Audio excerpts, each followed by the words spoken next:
Hey guys, this is Bodacious Pokemon coming to you with a brand new, very special episode. In this video, I am showing a OfferUp listing that I purchased for $20.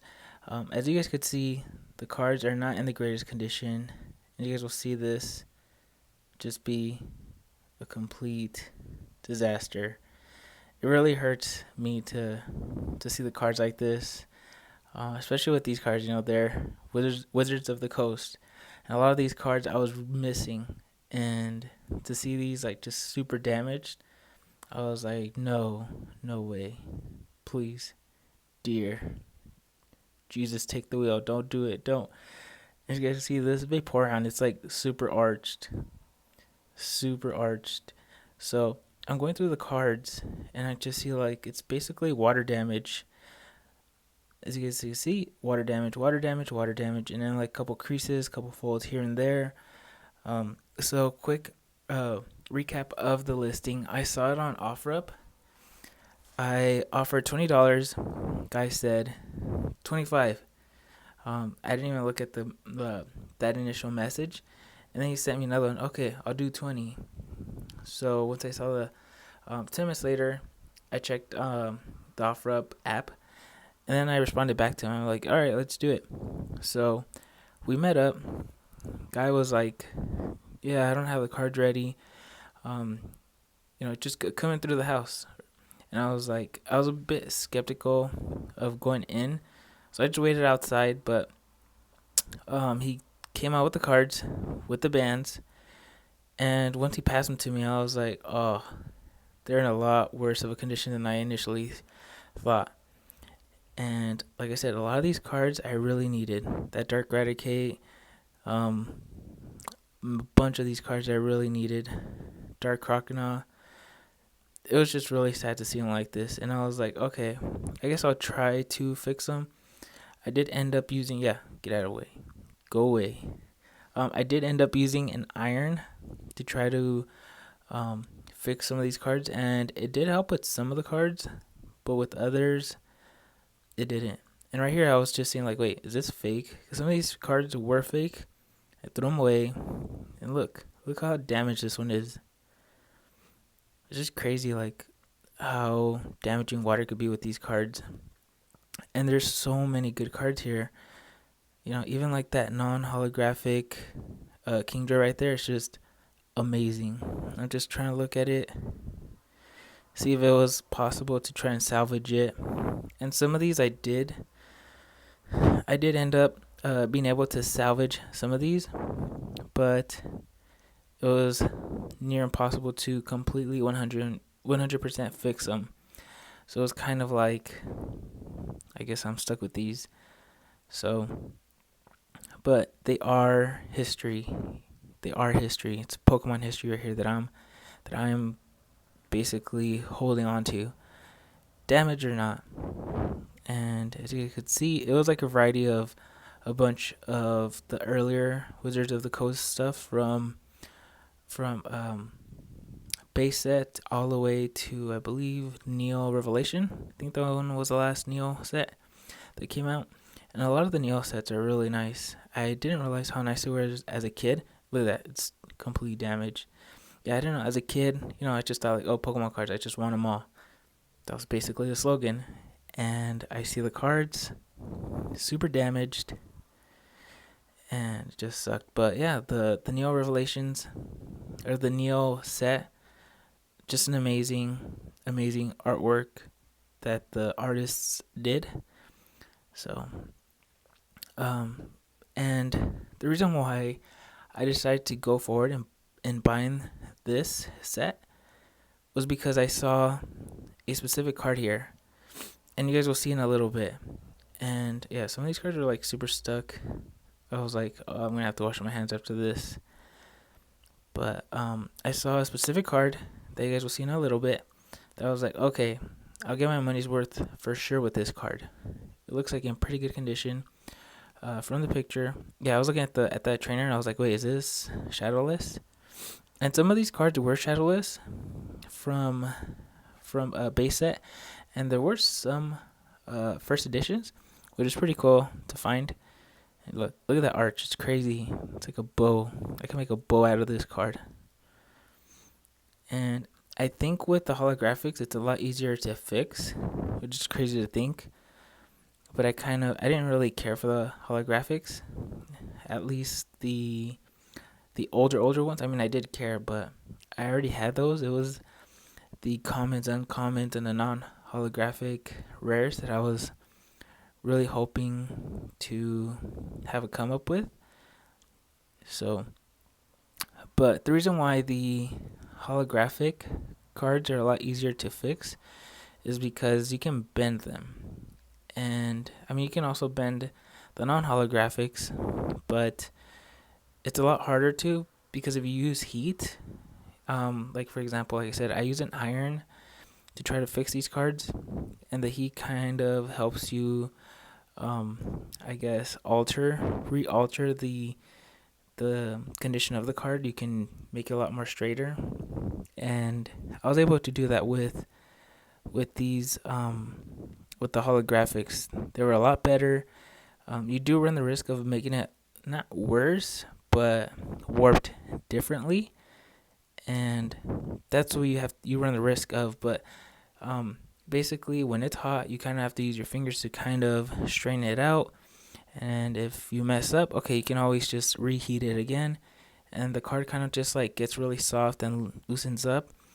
And then once it gets a little colder, it starts to harden back to its original form. So that's at least what I noticed. And then here's another fake card. There weren't that many. There was probably like 8, and this lot had around almost 300 cards. And yeah, as you guys could see, like there's a couple of nice surprises that I found.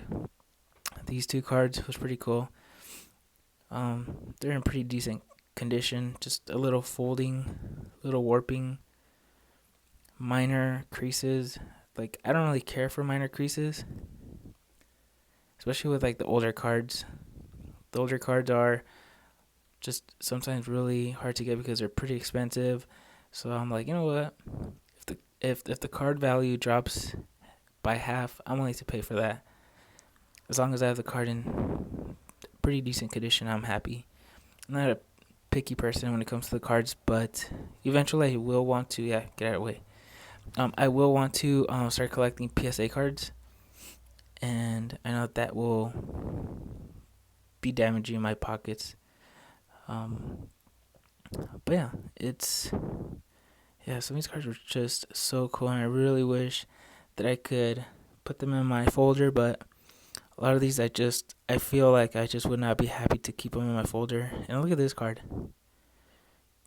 It sucks. And I do plan on collecting Japanese cards one day. I guess once I'm done with all the sets. I do want to start Japanese, not for every single set, but for some of the Wizards of the Coast ones.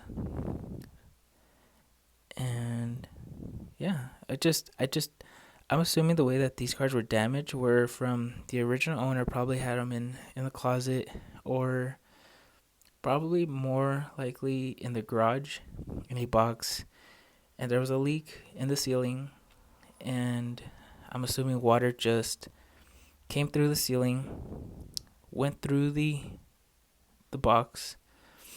The box had the cards inside that were not protected, and then the cards just got damaged like that. So that was the first pile that I went through. So it's a lot of cards. I was not even interested in trying to organize it because it was impossible. It was they're pretty hard to stack. They'll fall. Once you put like 50 cards, they're just gonna end up falling. But and here we go. The Dark Espeon was the card that I saw on the listing. I was like, okay, it does look like in pretty good condition, and even in person, as you guys could see, it's in pretty good condition. It's not, see, out of all the cards, I mean, compared to all the other cards, pretty good condition. And this card, I would say, light play. You guys could tell me otherwise in the comments. I'm not 100% sure, but I would consider that card light play.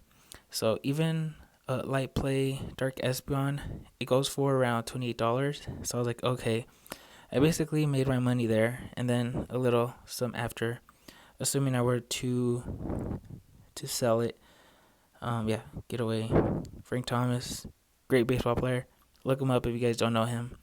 But at this very moment, I'm in Pokemon mode. But yeah, there were a couple of sports cards.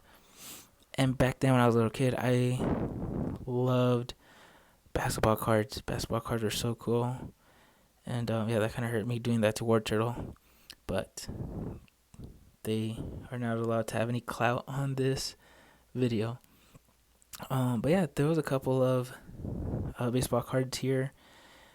And there were also, I think like 2 Yu-Gi-Oh cards, and I know one of them was really old because I remember that card from the show. And I think I actually had that card when I was collecting Yu-Gi-Oh back when I was a kid. So yeah, there was a lot of energies by this point. I was like, okay, there's probably nothing else that I'm going to find. There's nothing else. Started to not care about trying to sort them. Not sort them, but like I guess like make them face up. But then I saw this. I was like, what? What? A shining Mewtwo? No way. And it was damaged. And look, I put my hand behind just so you guys could see how damaged it is. And it sucked. It sucked so bad to see that. But even damaged, like severely damaged, it still costs a lot. As you guys could see, from what I, quick, just quick check, it was $40 for a pretty damaged Mewtwo, shiny Mewtwo card. And I was like, what? I didn't realize how much it costed until after the video, but I was like, okay, did I just strike gold right here? Yeah, get away, fake card. Not gonna deal with fake cards. But yeah, like it was so cool. And I actually was able to fix or de-warp the card a little bit with the iron. I did kind of, unfortunately, I don't know if it's like a smudge from like something that got on the iron and then now not transferred onto the Mewtwo card. But if it didn't, then I'll just clean it off with something. But as you guys could see, like these holographics are like pretty damaged, which is crazy. But yeah, hope you guys enjoyed the video. Please give this a thumbs up, share this in any way possible, like the video. If you're a new viewer, please subscribe. And so with that being said, I hope you guys take care and have a great day. Later.